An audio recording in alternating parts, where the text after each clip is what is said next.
Au départ, bon, il y a eu un démontage, répertorier les ornements de faîtage, d'arrêtier, enlever les vieux supports d'ardoise qui étaient bien abîmés.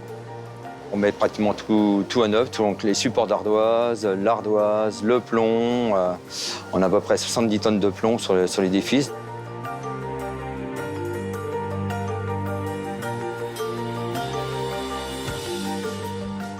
Avant, l'ardoise était crochetée. C'était un petit crochet en cuivre. L'ardoise venait se crocheter dedans. Maintenant, nous, on pose tout un voligeage et l'ardoise est clouée. 2 points de cuivre crantés. Et ça va durer 80, 100 ans, quoi. Pour poser l'ardoise, on passe d'abord par une étape de traçage. Donc on commence par ces traits-ci qui sont les pureaux, les traits horizontaux. Puis on trace les traits verticaux qui s'appellent les ournes.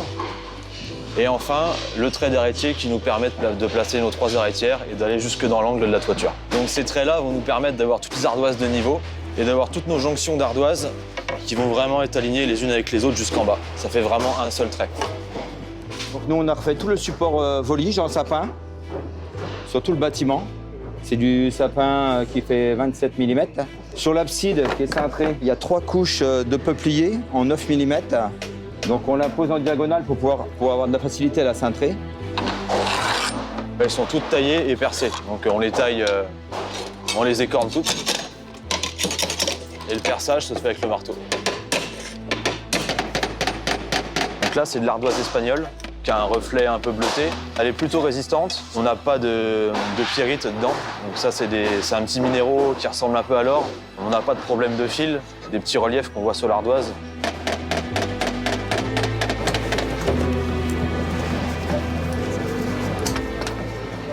Actuellement, on est en train de refaire tous les chéneaux à neuf. On les fabrique avec du plomb de 4 mm. On a des joints de dilatation à respecter pour que le plomb puisse dilater correctement. Quand il fait vraiment froid, on le chauffe un peu, légèrement, pour qu'il prenne sa forme. On a des longueurs de 3 mètres en plomb à passer qui pèsent 120 kg.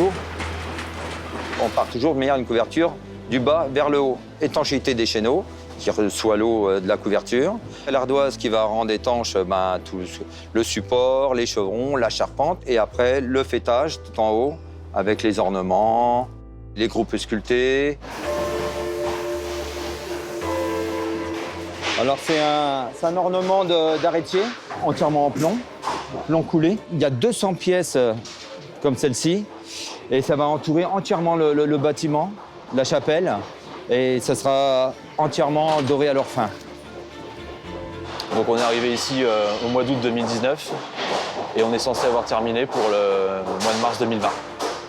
Donc là on a une équipe assez développée, quand même 18 personnes, pour couvrir l'ensemble du chantier, les 2 versants, donc les 2 côtés de la toiture. Il y aura beaucoup de travail, surtout sur ce qui est ornement, donc dans les arrêtiers et puis sur le sommet. C'est un beau métier, quoi. C'est jamais pareil. On a toujours un petit endroit, on va mettre notre nom, en dessous une ardoise, choses comme ça, pour les générations futures, les futurs couvreurs.